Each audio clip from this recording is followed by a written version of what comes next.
नमस्कार, मैं हूं Abood Srivastava. Amazing thought, amazing message, amazing information की दिशा में आज एक कदम और आगे। आज के इस चिंतन का विषय डमरू एक पारंपरिक कथा।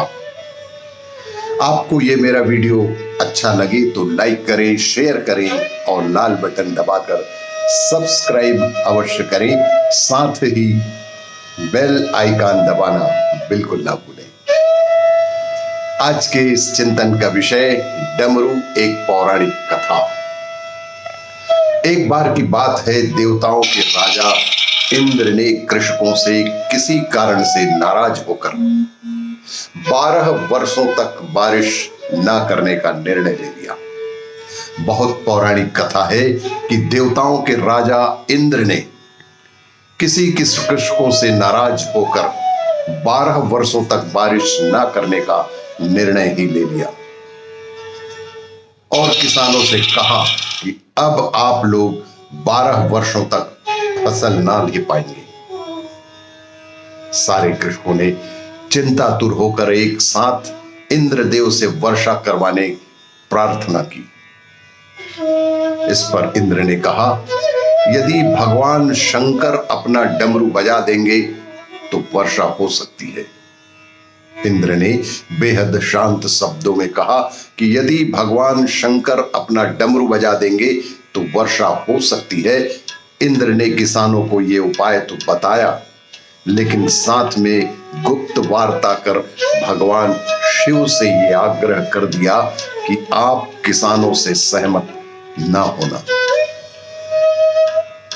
जब किसान भगवान शंकर के पास पहुंचे तो भगवान ने उन्हें कहा, डमरू तो 12 वर्ष बाद ही बजेगा।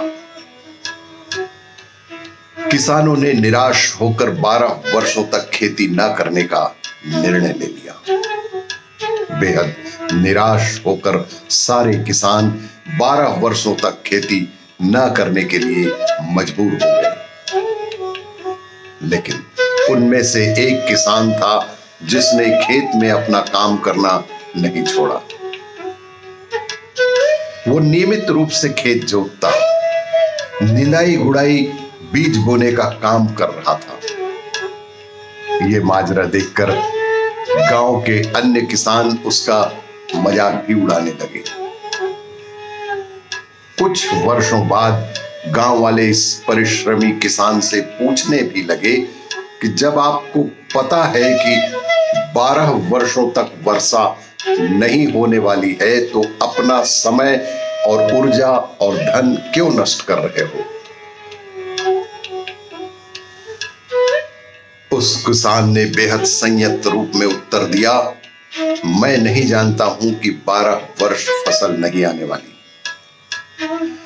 मैं नहीं जानता कि 12 वर्ष फसल नहीं आने वाली, लेकिन मैं ये काम अपने अभ्यास के लिए कर रहा हूं, क्योंकि 12 साल कुछ न करके मैं खेती किसानी का काम भूल जाऊंगा। मेरे शरीर की श्रम करने की आदत छूट जाएगी। इसीलिए ये काम मैं नियमित कर रहा हूं ताकि जब 12 साल बाद वर्षा होगी तब मुझे अपना काम करने के लिए किसी भी प्रकार की कोई कठिनाई नहीं होगी। ये तार्किक चर्चा माता पार्वती भी बड़े कौतूहल के साथ सुन रही थी।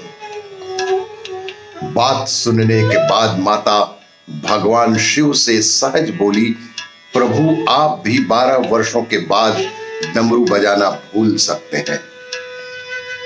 माता पार्वती की बात सुनकर भोले बाबा चिंतित हो गए। अपना डमरू बज रहा है या नहीं ये देखने के लिए उन्होंने डमरू उठाया और बजाने का प्रयत्न करने लगे। और जैसे ही डमरू बजा, बारिश शुरू हो गई। जो किसान अपने खेत में नियमित रूप से काम कर रहा था, उसके खेत में भरपूर फसल आई। बाकी के किसान पश्चाताप के अलावा कुछ भी ना कर सके। अभ्यास हमें परिपूर्ण बनाता है। अभ्यास काम की गुणवत्ता टिकाए रखने का सूत्र भी है। अभ्यास चिर युवा बने रहने का अद्भुत रहस्य भी है।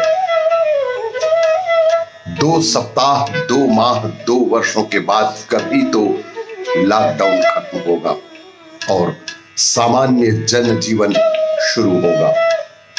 केवल नकारात्मक बातों पर अपना ध्यान लगाने के बजाय हम अपने कार्य व्यवसाय से संबंधित कुशलताओं की धार पैनी करने का, अपनी कुशलताओं को और भी बेहतर बनाने का, कुशलताओं को बढ़ाने का, अपना ज्ञान बढ़ाने का, अपनी अभिरुचि का अभ्यास करते रहेंगे। यदि आज हम अपनी कुशलताओं, ज्ञान आदि को बढ़ाने पर ध्यान केंद्रित कर अपना अभ्यास करते रहेंगे, हम अपना काम कैसे और अच्छे से कर सकते हैं, इस बात पर अपना पूरा फोकस रखेंगे तो डमरू कभी भी बजे, हमारी तैयारी पूरी रहेगी। यदि हमारे काम की फोकस एकदम सटीक रहा तो डमरू कभी भी बजे, हमारी तैयारी पूरी रहेगी। आने वाली सभी चुनौतियों का सामना कुशलता के साथ अपनी पूरी क्षमता से कर सकेंगे। कोरोना अभी गया नहीं है, अपना ध्यान रखें। घर में रहेंगे तो आपके साथ अन्य लोग भी सुरक्षित रहेंगे।